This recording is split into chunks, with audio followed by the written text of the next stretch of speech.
Welcome back. Welcome to my channel where we're going to explore the world of Tesla's full self-driving technology. And this is my second drive. We're heading to a place in Melbourne East. It's approximately going to take about 12 minutes. Sorry about the audio in the last video. I had a different mic set up to the one I've got now, so hopefully the quality is a bit better. It comes through speakers a bit better. Anyway, without further ado, 12 minutes. Here we go.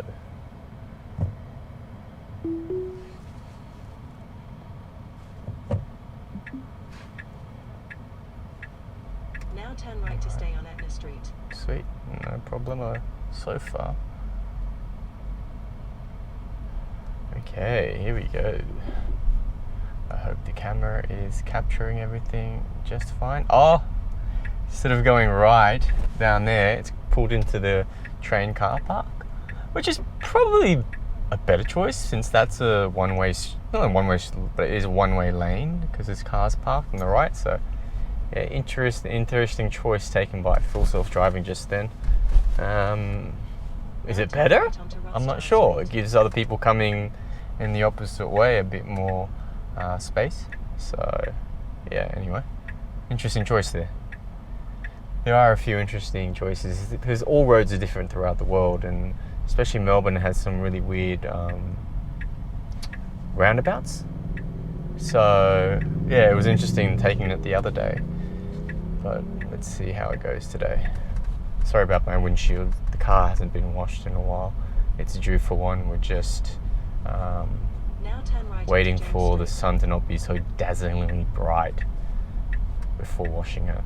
You know, because washing it in the middle of the day apparently puts spots, dries the water too quickly, and so it's just waiting for this guy on the right here who just crossed the road. So that was pretty intuitive. Nice, very nice. So yeah, what was I saying about the water? Yeah, apparently you don't wash your car in the bright daylight because the water dries too quickly, leaving beads, marks on your car. This is interesting. So this Glen Huntly Road, this is a tram road up ahead. So if you go straight and then take the next road, which is Nareem Road, it's much better. There's no traffic lights, so you do have to navigate traffic going both ways. Whereas this road is much easier. There's traffic lights, you can turn left or right, but there's a tram line. So I'm not sure if Google is tracking tram locations, but so far it doesn't really take me along the tram line much. But yeah, this traffic light is notoriously bad. People are turning right, people are turning left, oncoming traffic. Someone just beeped at me behind because they couldn't see the motorcycle in front of me, and they were wondering why I had stopped inside in the middle of the road. So it's quite funny. That's why the technology's out there to try and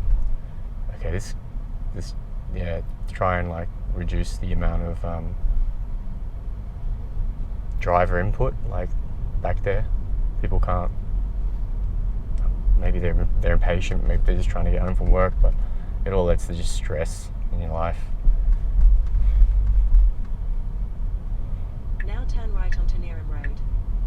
Alright, so this is where there's traffic going both ways, so it'll be interesting to see how it navigates. Yeah, this car's turning left, this car's coming from the left. Wow, yep. It actually did that really well. Congrats. It wasn't so busy today, but very good. Very good. Very good navigation of that road. Yeah. I haven't actually been to this location before, so I don't know whether it's like the most ideal way to go or not, but it seems to be taking me the pretty optimal route.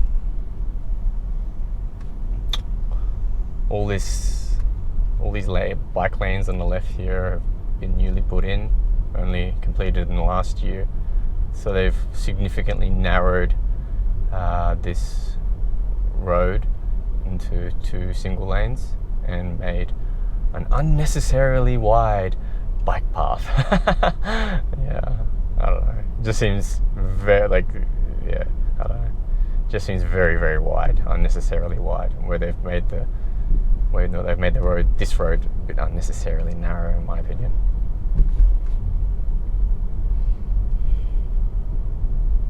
In 200 meters, turn left onto Normanby Road. Interesting. Okay, Normanby Road left. This is past Caulfield Station. Ah, yeah. Okay, so we'll turn left here, onto Normanby Road. and then we'll see which way it takes us. Because, like, we got to get on the Dandenong Road, I think, and that road is a very interesting nut to crack. It's very, very intimidating. We'll see which way it takes us. I might have to take over because it is 5:45 in the afternoon, so everyone's getting home from work still, I think. So the roads can be quite busy on the main arterial roads. And just in my experience, Dandenong Road is a bit hectic. So we're going to come to a set of traffic lights up ahead where we'll need to turn right. And if there's a whole bunch of oncoming traffic trying to turn left into the same, trying to get on Dandenong Road on that same set of traffic lights, it's happened to me. You just have to sit in traffic and wait, and then the lights will turn and you'll just be sitting there because you can't turn right. It's really annoying, but we'll see how busy it is today.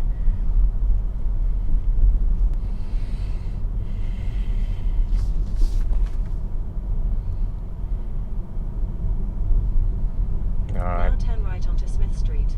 As you can see, there's a lot of traffic turning left up ahead, and they're already backed up.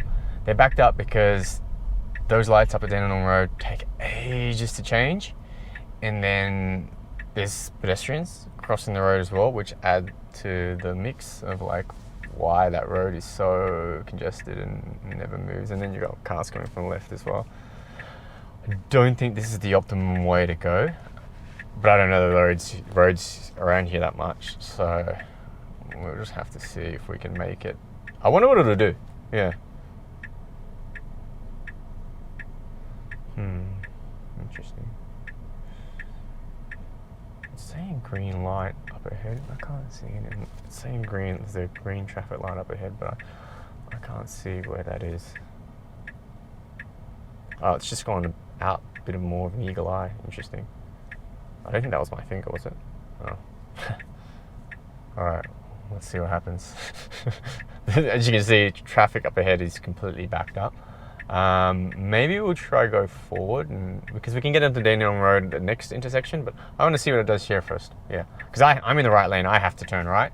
So, yeah. We'll see. And I don't get a right green arrow here. It's just green for everybody. So this is going to be very bad. We'll see. All right. So the car's just going for it. Okay. There's traffic coming towards me, and there's actually pedestrians on the right. It doesn't look too bad. Hopefully, if everyone passes through, pedestrians walk a bit quicker, I might actually make this. This is we're good to go. Yeah. Cool. All right. Wow, I did that all right. Yeah, cool. Very, very lucky that time. Now turn left onto All right, nice. All right,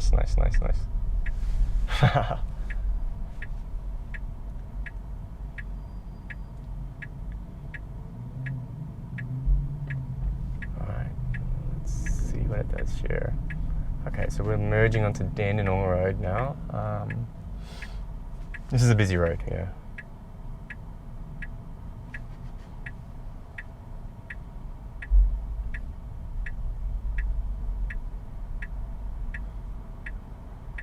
I'm a lot more comfortable with the FSD than I am than yesterday. It's still keeping my eye out. I'm still looking. Oh, yep, lights are red. It knew straight away. Cool. Like, I think it detects, because it can't see the lights back there, but it detects the motion, or it can, like, you know, what's the word? Project or calculate that the cars are stopping by seeing their velocity, you know, just like we do in humans do. So that's, yeah, wow, that's really intuitive actually. Yeah, because it didn't like completely wait for those cars to stop. As those cars were approaching the traffic light, they were slowing down, and it knew straight away, okay, like those 3 cars at the front are slowing down. That must mean it must be a red light, and it just went for it. So that's good. That's really, really, like, it's human-like. Yeah. Obviously. Well, yesterday, like, interesting, one thing I forgot to mention yesterday was that was a zero intervention drive. I know it was only, like 15 minutes or something like that. Actually, it was around 20 minutes, if I remember correctly. The whole video was about 20 minutes, and that was a zero intervention drive from just around the corner from our house to Bunnings, where we needed to go.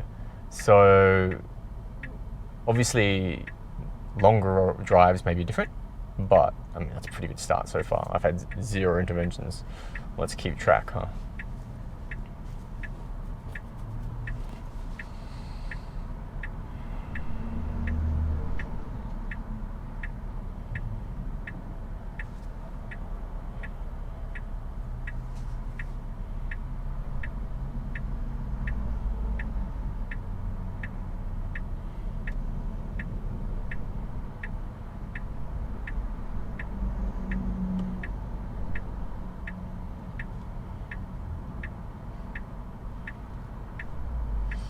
No co-pilot today as well, just me.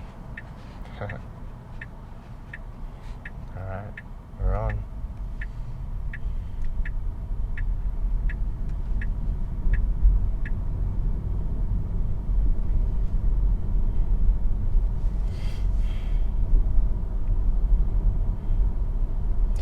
One thing I have noticed, was it with full self-driving? Yeah, it was, I think. The 40 kilometer zones and the 60 kilometer zones.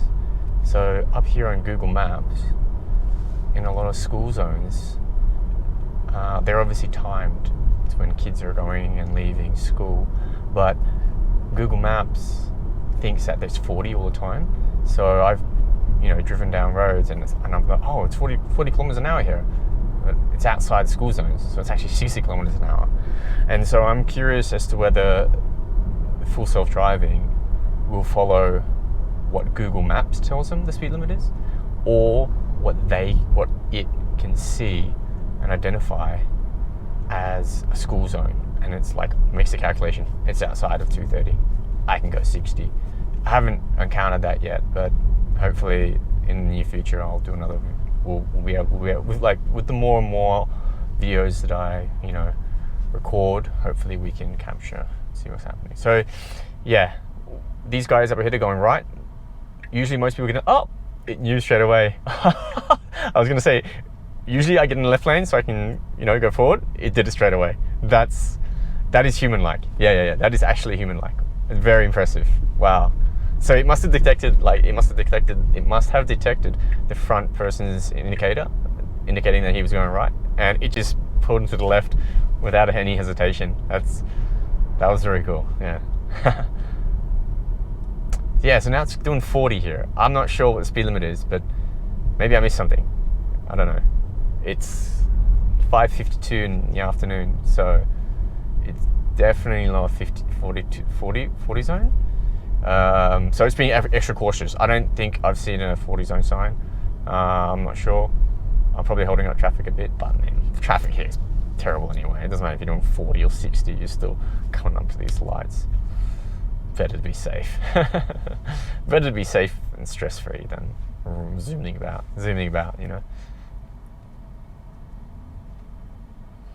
We've got a lot of backed up traffic up ahead, so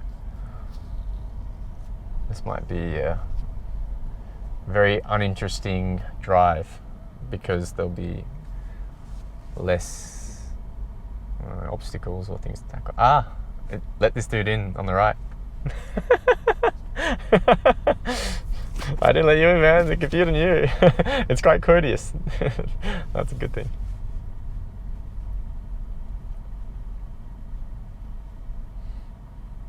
Because not everyone would do that, let people in on those occasions. I've seen it like so many times here in Melbourne. I don't think people are being impolite. I think people are just distracted or in a rush or like oblivious. And instead of just letting people in and like letting traffic flow, people will just not, they'll just blindly, even so unless this is like a keep clear sign, a lot of drivers will just continue forward. Yep, me first. They won't take into account that someone's trying to creep in from the right. It doesn't happen all the time, but it happens often enough that it's like, oh man, just let that person in. It's, let one person in, then go, All right, so, yep, cool. It's going into the left lane again because these guys are turning right. So this is really common, I've noticed in Melbourne, on Melbourne streets, like a lot of right turns, people turning right, and a lot of people just go around them. So more than any other city I've driven in, I think, yeah. So I don't know whether it's just being trained on Melbourne roads really well, but it seems to be handling those sort of obstacles really, really cleanly and really smoothly. So. In 200 meters, turn right onto Melbourne Road. Oh, I'm almost at my destination. So at the end of the last video, we had problems trying to park. I did Google a bit of information about how we make the car park, and I instantly forgot. So I think I'm one of those people who learns the best by actually doing it. So when I read something, then actually putting it into practice, then I remember it. But if I just read it, I'm just gonna forget it. So I've done that. So I'm gonna try and figure out for future videos, because I guess it is kind of important trying to figure out how to park. Especially, yeah, whatever.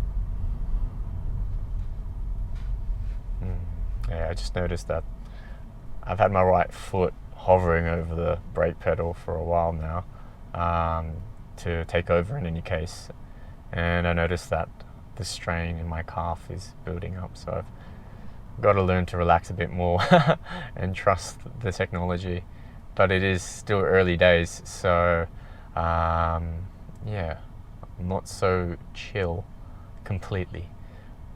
I think eventually I will get completely chill using full self-driving. I think, I guess I'll talk about the ultimate purpose and aim later on in a different video, but I would like to be completely at ease with it, Alright, we're turning right up here, so it'll be interesting.